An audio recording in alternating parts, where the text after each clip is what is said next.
Halo, assalamualaikum warahmatullahi wabarakatuh. Welcome to my YouTube channel.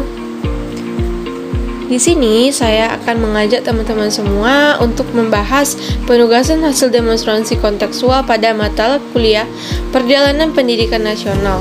Sebelumnya, perkenalkan, nama saya Cindy Selvianti. Saya merupakan seorang mahasiswa PPG Prajabatan Kimia tahun 2022 dari Universitas Negeri Padang.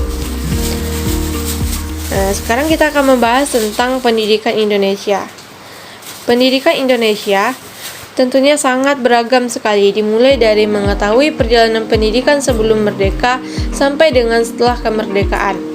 Jika kita berbicara tentang pendidikan, pasti kita tidak akan luput dari Merdeka Belajar, Tujuan Pendidikan Indonesia, Profil Pelajar Pancasila, dan Pendidik dan Siswa.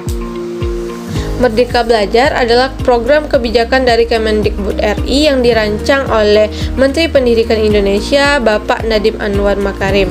Tujuan pendidikan Indonesia adalah mencerdaskan kehidupan bangsa dan mengembangkan manusia seutuhnya, yaitu manusia yang beriman dan bertakwa kepada Tuhan Yang Maha Esa, berbudi pekerti luhur, memiliki pengetahuan dan keterampilan, memiliki kesehatan jasmani dan rohani, serta karakter yang baik. Profil pelajar Pancasila adalah kumpulan karakter yang harus dicapai oleh peserta didik, yang harus didasarkan kepada nilai-nilai luhur Pancasila.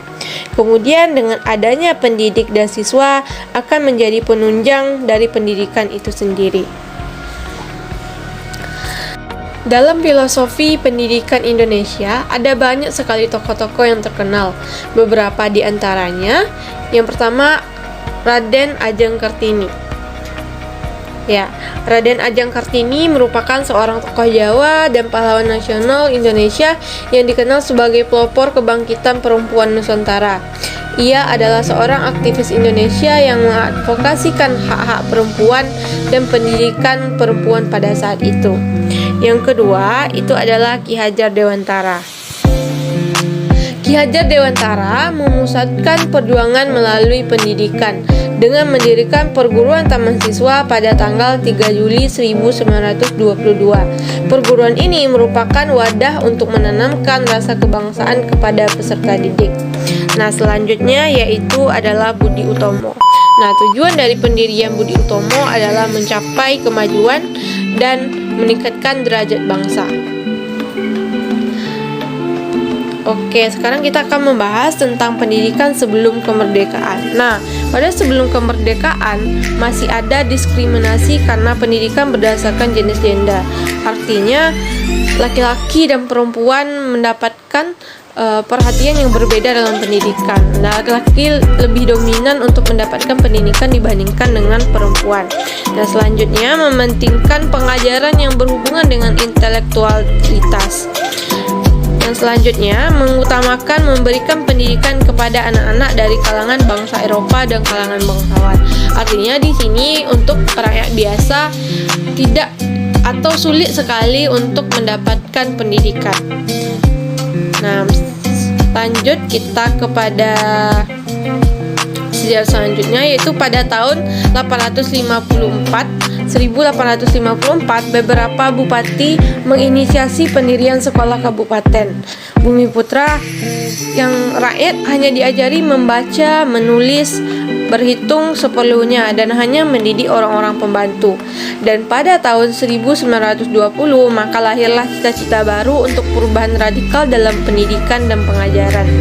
Tahun 1922 dan lahirlah Taman Siswa Yogyakarta yang didirikan oleh Ki Hajar Dewantara.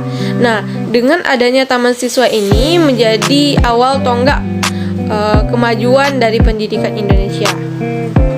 Nah, setelah kemerdekaan, pendidikan terbagi atas 3 orde.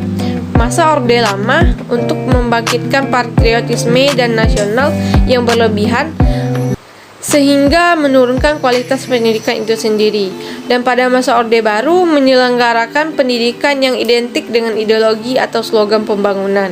Dan pada masa Reformasi, pada masa ini ditandai dengan adanya perubahan kurikulum yang mewarnai perjalanan sejarah pendidikan Indonesia.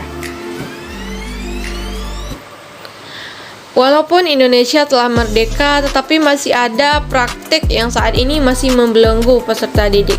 Apa saja itu? Ya, yang pertama itu adalah pembelajaran masih terpusat pada guru yang menyebabkan kemampuan peserta didik tidak berkembang. Kurangnya kesempatan bagi peserta didik untuk berdialog secara terbuka dan bebas, saling bertukar gagasan, setiap peserta didik saling mendidik satu sama lain. Sebagian guru lebih banyak menggunakan metode ceramah di kelas, membuat peserta didik jenuh dan tidak kreatif. Tugas yang terlalu banyak menyebabkan kurangnya waktu istirahat bagi peserta didik. Materi yang terlalu banyak dan padat menyebabkan kurangnya pemahaman peserta didik terhadap materi dan berorientasi pada nilai. Nah, tahukah kamu apa solusi dari permasalahan tersebut? Solusinya adalah kurikulum yang memerdekakan peserta didik.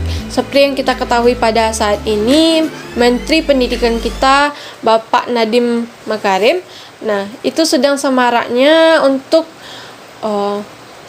menerapkan adanya kurikulum baru yang dinamakan dengan kurikulum merdeka, yang mana tujuan dari kurikulum ini adalah memerdekakan peserta didik. Yang selanjutnya, guru sebagai fasilitator. Artinya di sini guru hanya sebagai membantu siswa dalam menemukan atau menginstruksikan kepada siswa bagaimana menemukan konsep. Jadi siswa ialah yang aktif untuk mencari pembelajaran. Selanjutnya siswa berkembang sesuai minat dan bakat. Artinya di sini siswa dituntut untuk belajar sesuai dengan minat dan bakat siswa, sehingga siswa akan lebih termotivasi untuk belajar. Mulai dari diri sendiri, menghayati tujuan pendidikan Indonesia, memahami adanya perbedaan, menghargai setiap proses, lakukan perubahan yang baik. Mungkin hanya itu yang dapat saya sampaikan. Tanamkanlah dalam diri cinta tanah air Indonesia. Terima kasih. Assalamualaikum warahmatullahi wabarakatuh. Tahukah kamu apa solusi dari permasalahan tersebut? Solusinya adalah kurikulum yang memerdekakan peserta didik. Seperti yang kita ketahui, pada saat ini Menteri Pendidikan kita sedang menyemarakkan penggunaan kurikulum terbaru yang dinamakan dengan kurikulum merdeka, yang mana tujuan dari kurikulum ini adalah memerdekakan peserta didik. Selanjutnya yaitu guru sebagai fasilitator, yang biasanya guru itu mendominasi dalam pembelajaran.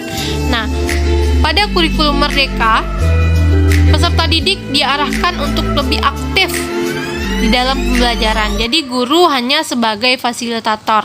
Selanjutnya, siswa berkembang sesuai dengan bakat dan minat siswa, sehingga pembelajaran yang dilakukan itu lebih bermakna dan juga siswa termotivasi untuk belajar.